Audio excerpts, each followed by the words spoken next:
Boa noite, Radiação. Muito bom estar com vocês aqui para mais um encontro do Bíblia Hoje. Na verdade, o último encontro para a gente conversar sobre esse tema que tem nos acompanhado nas últimas 2 semanas. E a gente vai tentar finalizar hoje justamente nesse ponto. Por que pessoas contemporâneas, como eu e você, vivendo no tempo que a gente vive, deveria se aproximar da Bíblia? A gente já conversou algumas coisas sobre esse tema, mas hoje a gente vai avançar por aqui. Você que está em casa, seja muito bem-vindo também, muito bom ter você com a gente. Eu recebi umas mensagens, parece que tinha um sonzinho a mais aí na primeira música, mas o pessoal corrigiu, espero que agora esteja tudo certo aí, chegando na sua casa. E se você for assistir em outro momento da semana, em outro momento do seu dia, que da mesma forma como tem sido aqui para a gente, seja edificante para a sua vida, para a sua família. É um privilégio recebê-lo aqui, mesmo que virtualmente. Bom, vamos lá. Gente, eu tentei achar uma forma de resumir a contemporaneidade. Eu sei que é muito difícil fazer isso, e você poderia ter várias outras referências para fazer isso. Nós poderíamos encontrar outras referências para fazer isso, mas eu acho que tem 3 aspectos que resumem bastante o tempo em que vivemos, independente do seu envolvimento ou não com isso, mas eu acho que a gente está envolvido com todas elas. Nós vivemos num tempo urbano, digital e recheado de pautas.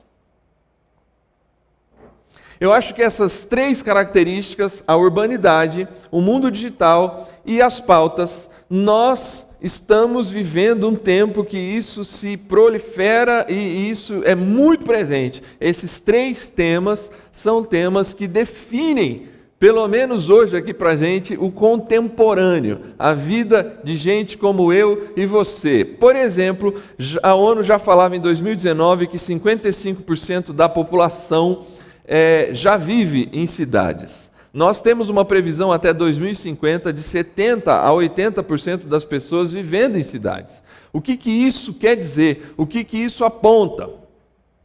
Aponta alguns fatores. Eu não quero entrar na polêmica conservadora ou progressista em relação ao tema família, mas é uma verdade. Independente a gente já vai falar das pautas, independente do seu campo ideológico, a vida urbana, ela nos conduz a criar redes de apoio, porque nem sempre na urbanidade a gente está próximo da nossa família, nem sempre a gente mora perto de pai e mãe. No mundo rural, as famílias viviam todas juntas, próximas umas das outras. No mundo urbano, às vezes a gente mora distante e as nossas redes de apoio passam a ser amigos, pessoas que pensam como a gente, ou pessoas que moram perto da gente, pessoas que trabalham com a gente, do que exatamente o conceito de família. Até a outra questão é a questão da concentração de pessoas. A vida urbana é uma vida de alta concentração de pessoas. Se você mora em prédio, como eu, você mora com muitas e muitas famílias junto de você. Muitas famílias moram no mesmo ambiente. Só que essa concentração, ela aponta também para uma alta velocidade da vida, uma vida muito corrida. A gente está junto, mas a vida é tão corrida que a gente às vezes não se tromba, não se conhece. A vida urbana tirou a gente daquela coisa. É muito, muito difícil. Eu não sei quem já viveu isso. Eu não vivi, por exemplo, que talvez poderia ter vivido. Poderia ter vivido no mundo rural, mas não vivi. Eu costumo dizer que eu sou muito urbano e eu tenho dificuldade com o mundo rural até. Mas aquela coisa assim de você passar na porta da casa de alguém e falar: entra, vamos tomar um café, tem um bolo que acabou de fazer. Isso não é comum. Se eu chegar na sua casa hoje, sem programar, vai ser um susto. A tendência, por exemplo, vamos pegar aqui um para Cristo aqui. Diegão, vou na tua casa hoje. Ele sai daqui agora, vai embora para arrumar a casa, para daqui 1 hora eu conseguir chegar e entrar na casa. Porque não é aquela casa rural, sempre de portas abertas, que recebe todo mundo. O tempo a gente mudou. Mas talvez está tudo arrumadão lá, né, Diegão? E eu estou falando mal de você, né? Criatividade. a concentração de pessoas proporciona criatividade. São nos ambientes urbanos que as coisas estão sendo criadas, desenvolvidas. É no ambiente competitivo das grandes empresas que as coisas são criadas, que novas tecnologias são pensadas. Por quê? Porque as pessoas estão ali tanto competindo por espaço, quanto também colaborando umas com as outras. Então o ambiente urbano ele é um ambiente de grande criatividade, mas de profundo anonimato. Às vezes você trabalha com alguém do seu lado que está vivendo um enorme problema e você não sabe porque você nunca perguntou, porque você nunca se interessou. Essas são noções da contemporaneidade que eu penso que são muito presentes hoje para a gente. Quando a gente pensa no mundo digital, a gente entrou definitivamente no delivery e na automatização. Isso já estava presente, mas a pandemia reforçou. E agora eu estava cortando o cabelo essa semana, deu para ver que eu cortei o cabelo, né? Deu, né? Eu estava cortando o cabelo essa semana e o rapaz que é o Bassan e o Alan. O Alan corta meu cabelo e o Bassan estava do lado ali. O Bassan falando com o Alan, o outro cabeleireiro. Cara, acabei de pedir um negócio aqui na plataforma X e vai chegar agora à tarde já. Para que loja? Para quem ir na loja? Então, assim, o mundo digital está transformando a cultura nossa do hábito de ir nos lugares, de viver as coisas. Por exemplo, esse ambiente aqui que vocês chegaram presencialmente, e alguns chegam, outros não, outros estão em casa. Essa é uma situação que todo mundo está vivendo. Igrejas e outros ambientes, reuniões virtuais que antes eram uma coisa assim. Empresas nunca imaginavam na possibilidade de fazer uma reunião no Zoom, no Google Meet. Hoje virou a coisa mais comum do mundo. Nós temos uma previsão de um paper, de um trabalho do futuro do trabalho, que prevê que 44% da força de trabalho em 2022 já está pronta para ir para o remoto. Muita gente vai voltar ao físico nos próximos dias. A Paula, depois de quanto tempo foi ao ambiente físico dela essa semana de trabalho? Mas existe uma previsão nesse trabalho aí realizado pelo futuro do mercado de trabalho que 44% da força de trabalho está preparada para o home, para o trabalho remoto.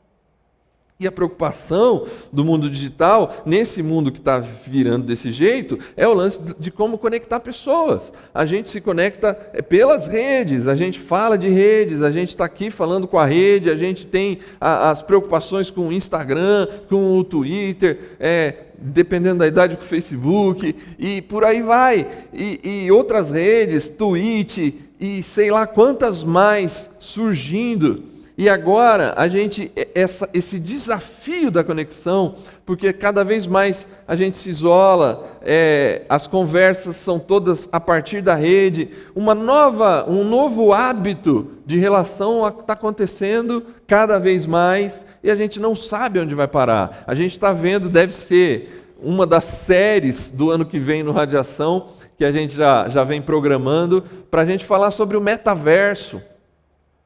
O que é esse metaverso, que é a possibilidade de eu ter um avatar dentro de um ambiente virtual, mas que de alguma forma eu estou lá fisicamente.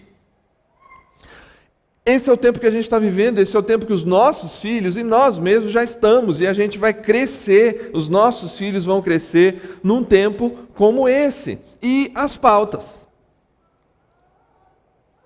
Essas pautas, eu também não estou aqui nem fazendo juízo de valor sobre elas. Mas nós entramos numa geração, num tempo, numa contemporaneidade, que as pautas são muito importantes. Talvez você não ligue para algumas delas, talvez você tenha posição sobre algumas delas, mas isso não importa. O importante é que não se frequenta mais as redes e os bate-papos sem as pautas. Sexualidade de gênero, as questões da mulher, as questões da sexualidade LGBT e tudo mais que a gente possa imaginar que circunda esse mundo, a gente está o tempo inteiro olhando para essas situações. A violência contra essas pessoas, seja a mulher, seja o trans ou tantos outros, uma violência descabida. E tantos outros aspectos que a gente, às vezes, do nosso lugar de fala, não percebe que está cometendo algo que, de alguma forma, é uma injustiça. Mas para ficar num exemplo muito prático, nos últimos dias, a vereadora Paola Miguel, aqui de Campinas, numa sessão da Câmara dos Vereadores, ela foi... algumas pessoas falaram palavras que caracterizou ali naquele ambiente racismo, e toda uma história, ou toda uma narrativa, ou toda uma preocupação sobre esse tema está acontecendo na nossa cidade. Se você assiste os jornais locais, começou a ter reportagens sobre o tema do racismo, talvez porque hoje, 20 de novembro, é uma data importante em relação a esse tema especificamente, ao tema da consciência negra. Mas o racismo, ele tem N outras frentes, e a gente às vezes não sabe exatamente conversar sobre todas elas, mas o que eu quero trazer aqui é que nós estamos num tempo urbano, digital e com muitas pautas. E que dirá da ideologia de direita e esquerda, que eu não sei o que vai acontecer com o país no ano que vem, na eleição. Porque se polarizou demais. Até um tempo atrás, você podia dizer que você votou em fulano ou beltrano, mas hoje, se você falar que você vota em fulano ou beltrano, é como se você fosse, se a pessoa está do outro lado do prisma ideológico, é como se você fosse uma aberração por votar em A ou B, ou C. Mas até um tempo atrás a gente discutia, mas não era assim, só que agora essa questão, ela é uma questão do nosso contemporâneo. São preocupações do nosso contemporâneo. E preocupações que eu acho que a gente não pode fugir delas. Não pode fugir delas. É o nosso contexto. Qual a importância e necessidade da Bíblia para nós? Para pessoas que vivem esse tempo, não outro. A gente não vive outro tempo.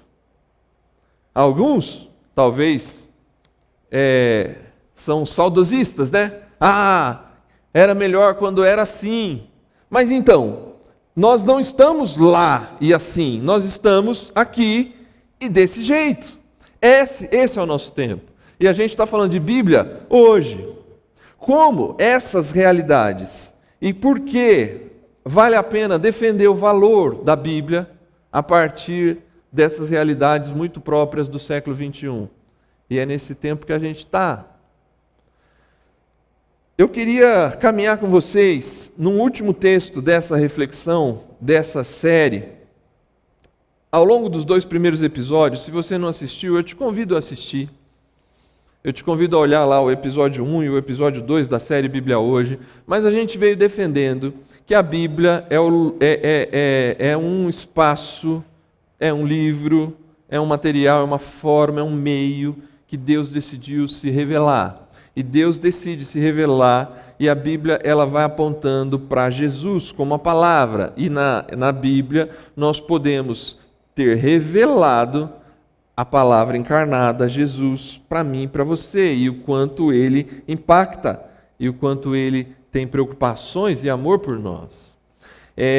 Na semana passada, ao defender o valor da Bíblia, que ela consegue muito mostrar quem nós somos e quais são as nossas preocupações que vêm à tona, nós finalizamos dizendo que, ao se aproximar da Bíblia, você recebe um convite para viver com Jesus.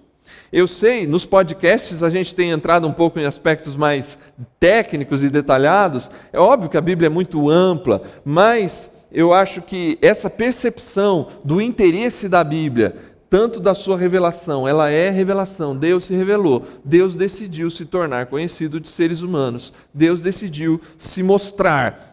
Uma das formas, talvez a principal delas, é através do texto. E ao se mostrar, ele mostra principalmente Jesus. E ao mostrar Jesus e todo o texto vai ser um grande processo de nos ensinar a viver com Jesus. Só que, quando a gente pensa no contemporâneo, quando a gente pensa no para hoje, eu queria começar por aqui. Apesar das novas realidades, apesar dos novos tempos, apesar das novas pautas, apesar dos assuntos difíceis, apesar do urbano, do digital, ainda somos seres humanos.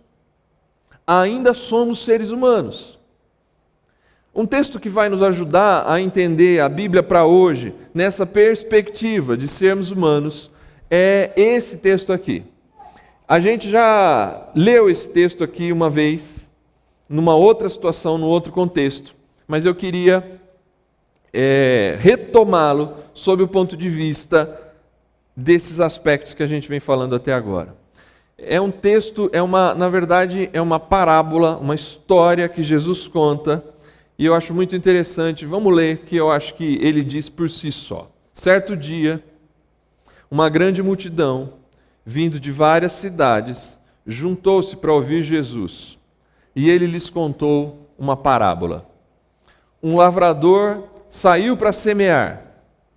Enquanto espalhava as sementes pelo campo, algumas caíram à beira do caminho, onde foram pisadas, e as aves vieram e as comeram.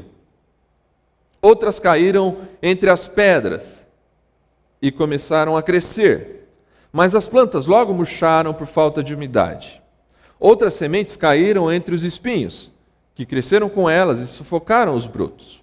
Ainda outras caíram em solo fértil e produziram uma colheita 100 vezes maior que a quantidade semeada. Quando ele terminou de dizer isso, declarou: quem é capaz de ouvir, ouça com atenção.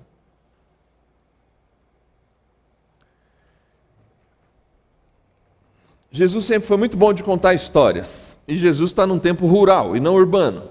E ele conta uma história de um homem que sai para semear sementes. E ele termina de contar essa história para essa multidão. E logo os discípulos mais próximos dele, se você continuar lendo depois Lucas 8 na sua casa, você vai ver que os discípulos mais próximos dele chegam e falam assim: Jesus, não entendemos o que o senhor quis dizer.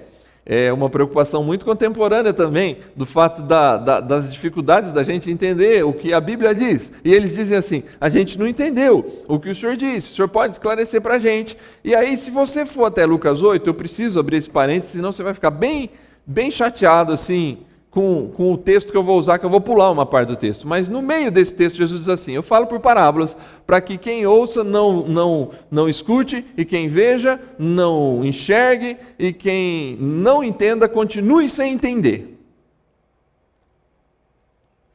E aí, se você for para Lucas 8 e ler isso e falar: é isso mesmo, fecha e nunca mais abre. Porque parece que Jesus pega pesado, mas eu preciso que você entenda um aspecto desse texto, porque se você vai para todo o contexto, é exatamente, não é essa a preocupação maior é como a semente atua no solo, que é o que eu vou me concentrar, mas eu preciso falar isso aqui para você e fazer esse parêntese rápido. Jesus está citando um texto do Antigo Testamento, e ele está apresentando um texto que mostra para eles um julgamento, uma maneira que Deus decidiu lidar com o povo judeu. E o povo judeu, ele foi tão orgulhoso ao longo da sua história, o povo de Israel, tão orgulhoso a ponto de não fazer, e não viver, e não se portar no mundo para o bem das outras nações, como deveria se portar, que Deus chega um dia e diz para ele: vocês é quem tem tudo, mas vocês vão perder tudo porque vocês escolheram se afastar. Vocês escolheram se afastar. Então, vocês vão ver e não vão enxergar, vão ouvir e não vão escutar, porque agora, quem vai escutar são os gentios. Nós. Então, esse pedacinho de Jesus, se você ler Lucas 8, você pode ficar ofendido, achando, então não é para eu entender mesmo. Não. O foco ali é um povo orgulhoso, justamente gente religiosa, que deveria entender e não entende. Mas, para a gente, ele diz em outro texto que os tesouros do reino de Deus foi revelado aos pequeninos, aos que talvez não tinham acesso a tudo que o israelita ou o judeu tinha. Fecha parênteses. Esse texto, os discípulos fazem essa pergunta, Jesus lembra desta profecia lá de Isaías, e fala assim: só que vocês sejam gratos, porque vocês são do povo judeu, mas vocês vão entender. E eu vou explicar agora. E aí ele passa a explicar. E aí Jesus mesmo explica o texto. Ele vai dizer assim: a semente é a palavra de Deus. E ele vai andar em cada solo para mostrar o que ele quis dizer nesse texto. As que caíram na beira do caminho, que foi as pessoas pisaram e as aves passaram e pegaram a semente. Ele vai explicar o que é esse solo e ele vai explicando solo a solo como ele funciona. E aí ele relaciona a ideia de solo com pessoas. Jesus, ele diz lá que as pessoas que caiu no caminho livre, que todo mundo passava, é aquela pessoa que não tem tempo nem de nem refletir sobre a palavra e ela já é tirada. Então, eu preciso que você entenda para a gente caminhar o seguinte: esse texto, essa história de Jesus, ele vai mostrar para a gente pessoas. E eu acho que ele fala muito com o tempo contemporâneo. E pessoas e a relação das pessoas com a Bíblia, com a palavra, com a vontade de Deus. É isso que o texto está fazendo e é aqui que a gente caminha. Pessoas contemporâneas como eu e você, nós estamos desprotegidos. É a primeira informação desse texto. Vai estar aí o tempo inteiro na tela, porque essa é uma informação muito importante, apesar da história ser rural, do valor contemporâneo da Bíblia e como ela conversa com épocas lá e aqui e agora. Esse texto, Jesus contou essa história quando muitas pessoas se reuniram de várias cidades. Você tem que ter também esse contexto. Jesus ele está falando uma história onde tem muitas pessoas de várias cidades. Ele está diante de muitas pessoas de várias cidades, portanto pessoas diversas, de idades diferentes, de pensamentos diferentes, de maneira de viver diferente, com erros diferentes, com acertos diferentes, com qualidades diferentes e defeitos diferentes. Pessoas, muitas pessoas. O texto diz assim: chegou-se uma grande multidão vinda de diversos lugares e Jesus começou a dizer: um semeador saiu a semear. E o texto diz que algumas sementes caíram num solo que todo mundo pisava e as aves passaram e pegaram a semente. Eu não vou me atrever a entrar em detalhes do mundo rural, mas daquilo que eu pude ler, como funcionava um semeador naquela época? Como ele fazia? Ele tinha uma bolsa com as suas sementes e ele ia jogando. Na Palestina, dependendo da região, ventava muito e algumas sementes voavam e caíam distante do ponto onde era para cair. E aí caíam em terrenos diferentes daquele solo fértil. Também era feito com animal, e esse animal também carregava uma bolsa, só que aí com um furinho embaixo. E nesse furinho embaixo ia caindo a semente enquanto o animal andava. E quando você ia para um outro solo fértil, nessa distância, você encontrava os solos diversos que estão citados aqui. Mas o importante é saber que no verso 5 Jesus diz assim: solo pisado, aves retiravam. E aí quando ele explica, a semente é a palavra de Deus. E esse solo desprotegido, que todo mundo pisa, vem o diabo e retira a palavra. É o que ele fala. É o que Jesus explica da parábola. Antes de falar do diabo, eu quero que você perceba que Jesus está falando assim: tem pessoas aqui, da grande multidão de várias cidades, que estão desprotegidas. E isso é muito contemporâneo. Gente, a gente vive num tempo de alta desproteção. Em todos os aspectos. Alguns de nós, muitos de nós aqui no Radiação, temos filhos pequenos. Ouça com respeito o que eu vou te dizer, porque eu também te respeito nessa sua decisão. Mas, sabe assim? Talvez não seja para qualquer um, ou daqui, ou de qualquer outro ambiente, que você fala assim: deixa seu filho dormir lá em casa. Deixa sua filha dormir lá em casa. Tem um ciclo de pessoas que a gente altamente confia. Mas nós vivemos num tempo de tão alta desproteção que às vezes a gente não confia num parente.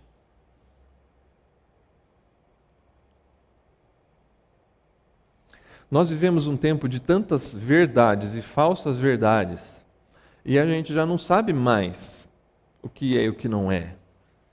Todo mundo tem uma forma de apresentar uma situação política, econômica, social, e parece que está cada um jogando para um lado, forças econômicas maiores do que nós imaginamos, forças políticas maiores do que imaginamos. Nós vivemos um tempo de alta desproteção, nós não sabemos mais o que é verdade e o que não é. Aquele conceito que era muito simples saber no mundo rural, no mundo urbano, não é mais. Você vive num ambiente de alta desproteção. Estamos desprotegidos. Eu não sou profeta, então você pode ficar tranquilo e não se sentir atingido. Se acontecer, você me perdoa. Mas segunda-feira você pode estar demitido sem nem saber. Sem nem achar que você seria demitido, e assim, acabou. Tira o chão. O texto está dizendo que tem pessoa, a gente vive nesse tempo, todo mundo pisa em cima, todo mundo passa, a gente recebe todo tipo de conteúdo, aves, a gente vive num tempo em que é um emaranhado de informação e de coisas, em que a gente, às vezes, não consegue se proteger de tudo, não tem ideia de onde está vindo, o que pode acontecer. Então, nesse momento, a possibilidade da palavra, ela é quase como se a palavra fosse também uma ave e alguém que está pisando em cima do terreno, e não a semente. Para algumas pessoas a palavra funciona como se fosse mais um pisando, ou mais uma verdade dentre as verdades, e a possibilidade de alguém como que fosse o próprio diabo, porque o que Jesus está dizendo é assim, esta situação desse solo, dessas pessoas, é uma situação propícia para a palavra ser arrancada com facilidade, porque ela não encontra maneira de entrar, porque é um terreno extremamente desprotegido. O texto continua e diz que nós somos frequentemente feridos. Grande multidão de várias cidades, e Jesus diz assim, tem um terreno que é pedregoso, a semente cai, e ela logo brota alguma coisa, mas rapidamente o terreno é muito seco, ela morre.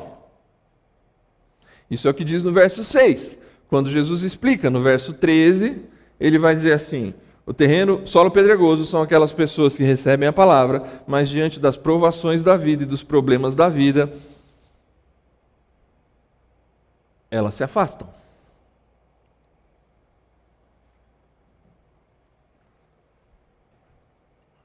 Nós vivemos um tempo que nós somos feridos frequentemente. Um tempo urbano, digital, em que todo mundo fala o que quer. Eu não sei se você já xingou a Siri A Siri é de quem? iPhone, né? Não precisa levantar a mão, mas eu não sei se você já xingou a Siri. Mas existe uma campanha do iPhone, da Apple, para a Siri responder quem xinga ela. Porque até a Siri a gente fere.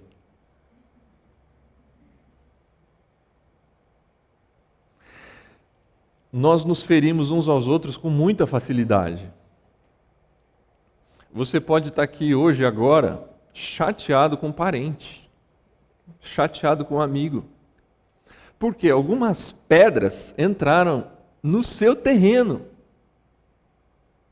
Algumas pedras estão ocupando o espaço que deveria ser da semente. E aí a semente não encontra capacidade de brotar num terreno cheio de pedras. Porque nós somos feridos constantemente. As pautas nos ferem.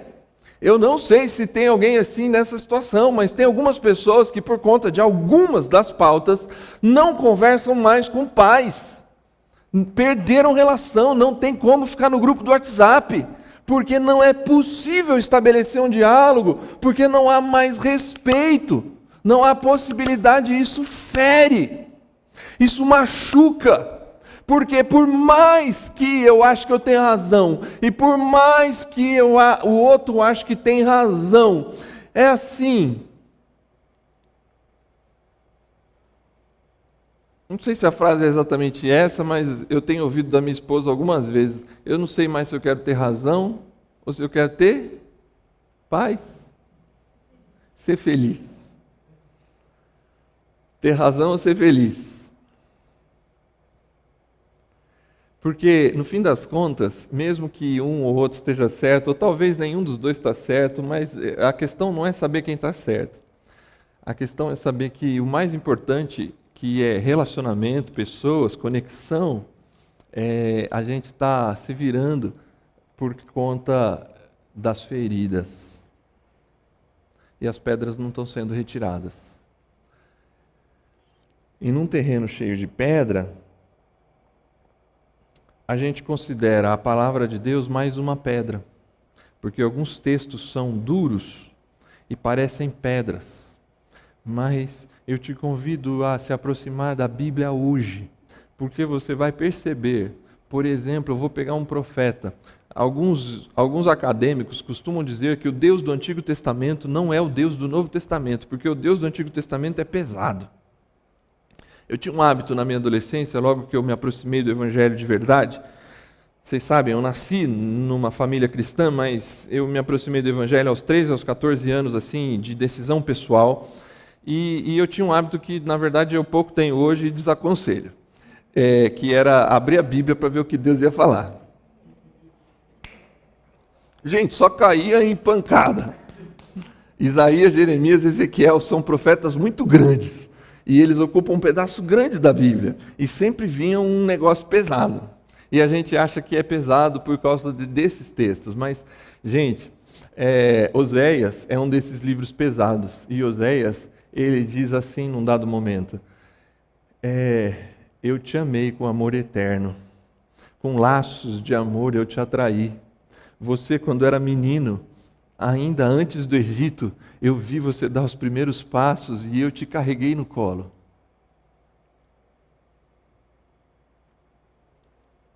A Bíblia não é uma pedra para ferir ninguém. A Bíblia é uma semente para brotar no coração de pessoas quando removem as pedras que ferem. Nós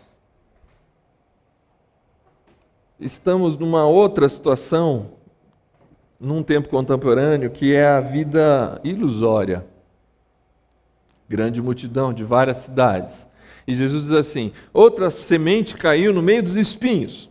E aí ela começou a crescer, mas logo os espinhos sufocaram a planta e ela também morreu. Eu gosto se você lembra que eu falei sobre isso nesse texto, eu acho que Jesus é um cara brilhante. Ele é muito brilhante. Porque se pedra para Jesus, na maneira como ele interpreta a própria história que ele contou, são problemas e provações, quando ele vai no verso 14 para explicar o que são espinhos, e é exatamente o que a gente não diz sobre espinhos, né? Quando a gente fala que a vida tem espinhos, a gente pensa também em provações e problemas. Mas Jesus diz assim, a semente que caiu nos espinhos é como aquela pessoa que recebe a palavra, mas as preocupações da vida, a ilusão da riqueza e os prazeres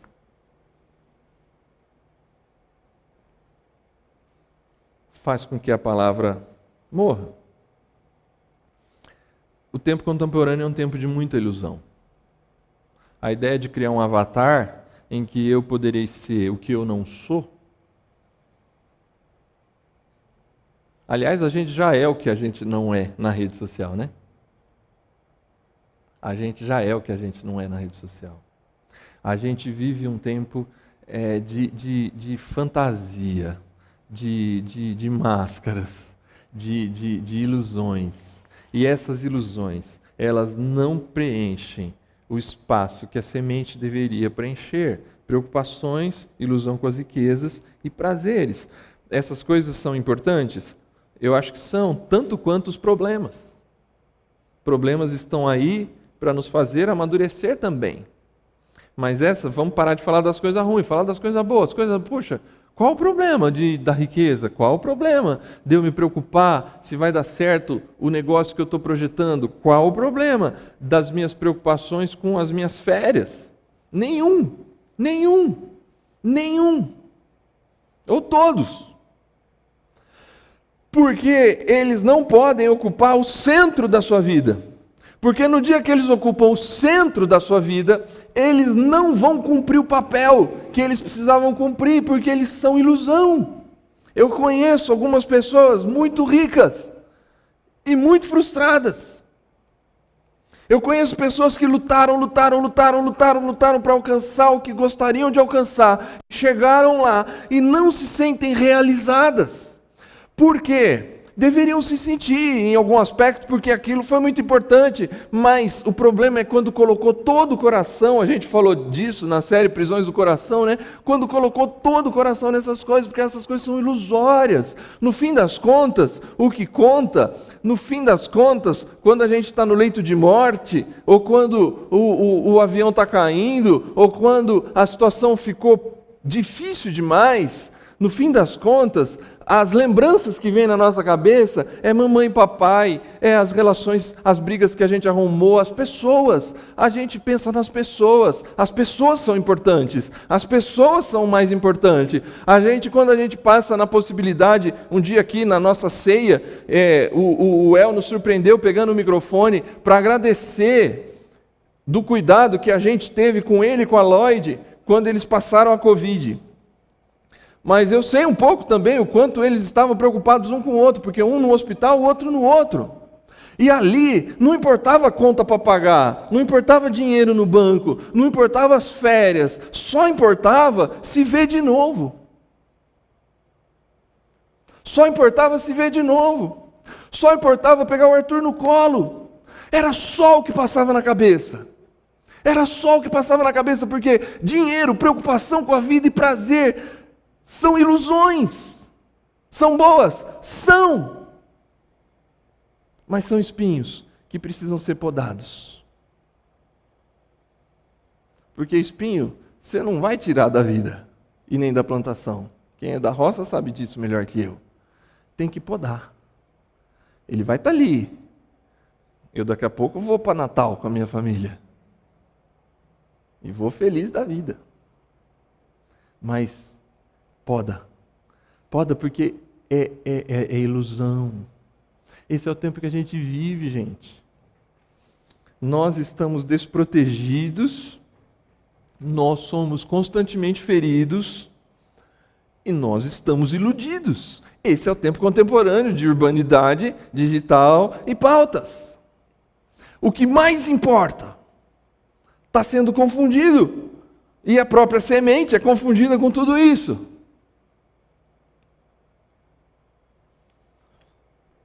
A última informação da grande multidão de várias cidades que Jesus dá é que nós somos todos pessoas. Todos pessoas. Nesse sentido, todos iguais.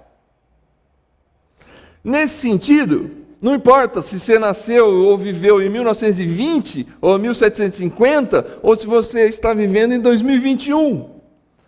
E aí eu volto no meu argumento. Por que pessoas contemporâneas deveriam se aproximar da Bíblia? Porque nós somos gente. E gente está em busca do essencial. Porque quando a gente esquece o essencial, a gente se deixa encher de pedras e feridas. Quando a gente esquece o essencial, a gente fica desprotegido. Quando a gente esquece o essencial, a gente se coloca numa situação de ilusão. É interessante perceber que Jesus ele não diz nenhuma característica do solo fértil, ele só diz assim, e aí a semente caiu em solo fértil e produziu 100 por 1. Eu já falei isso da outra vez, então eu vou falar bem rapidinho. E quando eu contei o início da história, eu acho que deu para perceber. Esse solo dessa história, ele não tem um raio nem de 100 metros, entendeu? O solo duro que todo mundo pisa, o solo com pedra, o solo com espinho e o solo fértil, não está mais do que um raio de 100 metros de um homem que está jogando semente ou de um animal que está jogando semente com um homem do lado. que diferencia um solo do outro é o cuidado. É o mesmo solo. São as mesmas pessoas. A grande multidão de várias cidades que poderiam ter problemas diferentes, situações diferentes, elas são pessoas. Pessoas com feridas, pessoas desprotegidas, pessoas iludidas. Todas pessoas. Portanto, todas. No caso aqui de Jesus, e aí é que eu volto naquele meu parêntese, não é para eu entender esse texto, não, é para você entender, por isso que Jesus explicou, não era para aqueles caras entender, porque eles foram religiosos orgulhosos, mas a gente é para entender, e o que Jesus diz assim, o solo fértil é para mim e para você, para todas as pessoas das diversas cidades, qual é a diferença de um solo e de outro? Pedra, espinho, e todo mundo pisa, desprotegido, ferido, e iludido.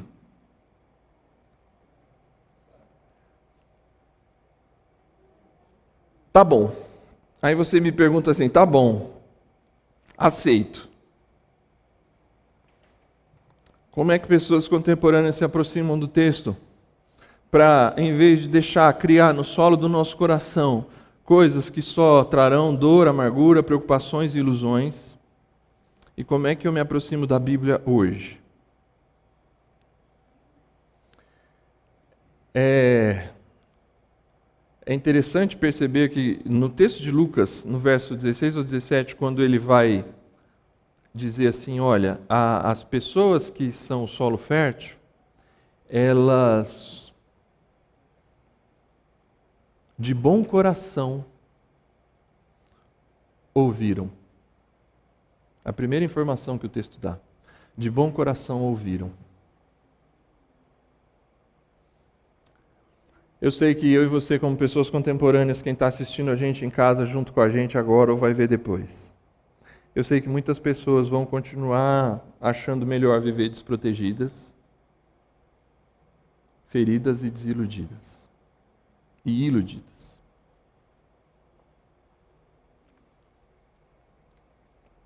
Por mais que você seja uma pessoa contemporânea vivendo nesse tempo, para você se aproximar da Bíblia hoje,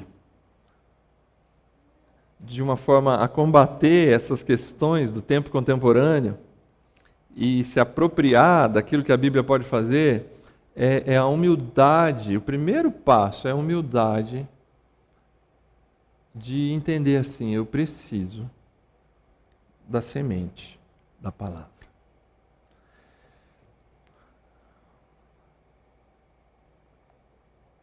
Terão pedras, terão espinhos, pessoas pisarão. Mas eu preciso do mais importante para proteger o terreno, para tirar as pedras, para remover e cortar os espinhos. Humildade. Pessoas contemporâneas. A gente está num ritmo tão pesado, a gente acha que sabe tantas coisas, a gente vive num tempo tão confuso, mas Jesus ele fala assim, o solo fértil é humilde. Ele entende a necessidade da importância de receber a semente, por isso ele ouve. E ao ouvir, ele aceita. O texto diz assim, eles recebem, o pessoal que é solo fértil, recebe de bom coração e ouve a palavra, e aceita a palavra. Gente, aceitar é decisão. Aceitar é tomar a firme decisão de falar assim, tá bom, eu vou. Eu queria te dizer que você pode ter problemas com alguma das interpretações do texto, mas eu acho que aceitar é não ter problemas com o texto. A palavra de Deus, ela é viva e eficaz. Mais cortante que espada de dois gumes, como a gente já falou aqui em outro episódio. A palavra de Deus ela é transformadora, e ao ser transformadora ela convida a gente para viver com Jesus. E aí eu aceito. Aceitar, gente, não significa porque a gente se aproxima da Bíblia por vezes do jeito errado, como se de hoje para amanhã, ou de hoje para daqui 10 anos, eu fosse virar a Madre Teresa de Calcutá, como se então eu tenho que ser, a gente tem os conceitos errados. A Bíblia é um convite à aproximação e à caminhada, a Bíblia é um convite para algumas coisas que você vai ler e vai descer, às vezes complicado, mas de vez em quando, como te falei de Oséias, você vai se aproximar de texto que mesmo diante das suas complicações, você vai ver que tem um Deus ali que te ama e está se revelando a você. Então eu aceito andar do lado desse Deus, eu aceito ser tratado por Ele, eu questiono, eu me coloco diante dEle quando eu for responder a palavra, dizendo: Senhor, eu não entendo isso, eu não aceito isso, eu tenho dificuldade com isso, mas eu sei que o Senhor se revelou e eu, de bom grado, de bom coração, aceito. E aí o texto diz assim: eles ouvem, aceitam e com paciência dão fruto. Eu sei que esse talvez é o ponto mais difícil para pessoas contemporâneas. Paciência. Paciência é um negócio difícil. Num tempo rural, em que se espera a colheita, ter paciência é uma virtude do tempo rural. Um tempo urbano é tudo para ontem. É tudo para ontem. Se o iFood demorar um pouco mais, a gente já reclama. E às vezes com razão. A gente é assim. Eu tenho conversado com algumas pessoas às vezes, que eles me contam algumas histórias e falam assim: eu estou esperando isso há 3 meses. E gente, 3 meses é tão pouco, perto de gente que esperou coisas muito mais tempo, mas enfim. Constância. Pessoas contemporâneas vão precisar lidar com o processo de humildade, lidar com o processo de tomar uma decisão, de querer aprender e compreender mais a palavra e dialogar com a palavra e, ao mesmo tempo, constância. É essa constância que vai manter o solo fértil. A paciência é o fato de que aqui cortou os espinhos, removeu as pedras, nem todo mundo pisa mais no terreno. E agora, pacientemente, a semente vai fazer o seu trabalho até ela brotar. E aí, o último passo é que a palavra ela precisa gerar serviço e missão. Ela precisa produzir alguma coisa. Ela precisa produzir alguma coisa em você e para os outros. Porque o texto termina dizendo assim: e aquela semente produziu 100 vezes mais do que aquilo que foi semeado.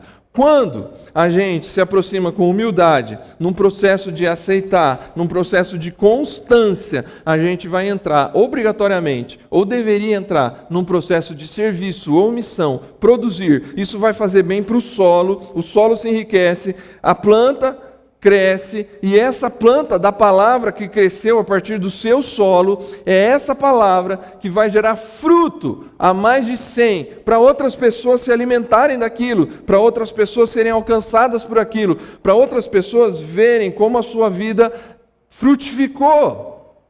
Essa é a proposta. E eu queria terminar a série aqui com vocês. A gente veio dizendo, no primeiro episódio, que Deus se revela a você em Jesus. Deus te convida a viver com Jesus. E esse texto de Lucas 8. Por que a gente precisa da Bíblia hoje? Porque na Bíblia a gente aprende a ser como Jesus. Como Jesus. Jesus é esse que trata das multidões dessa forma.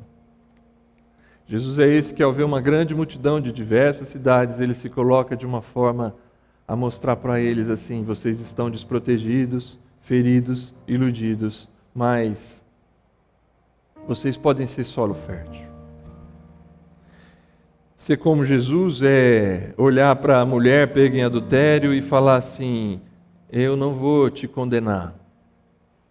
Larga as pedras, quem não tem pecado que atire a primeira pedra. Todo mundo larga as pedras, e Jesus vira para aquela mulher que estava a ponto de ser apedrejada e diz assim: cadê aqueles homens que queriam te apedrejar? E ela disse: foram embora. E aí ele diz: eu também não te condeno, vai e não peques mais. Jesus é aquele que na hora da sua morte, ou na hora que ele vai ser pego para ser julgado e morrer, quando ele está ali no jardim do Getsemane à noite, e chega Judas e dá um beijo no rosto dele, e quando os soldados se aproximam para pegar ele, Pedro, um seguidor de Jesus, pega uma faca e tenta cortar a cabeça de um dos soldados. Na tradição a gente aprende que o nome dele é Malco, e corta somente a orelha, porque provavelmente esse soldado deve ter dado uma desviada, ou Pedro errou feio o golpe. Mas o detalhe é que Jesus está sendo preso, Jesus está a ponto de ser xingado, maltratado, ele sabe que ele vai morrer, mas Jesus para a cena, no texto, se você ler a Bíblia, você vai ver esse texto, Jesus para a cena para cuidar da orelha do soldado que o iria prender.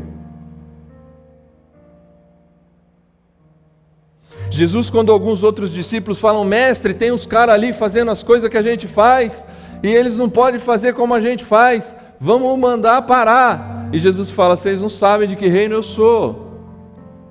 Quem não é contra nós, é por nós.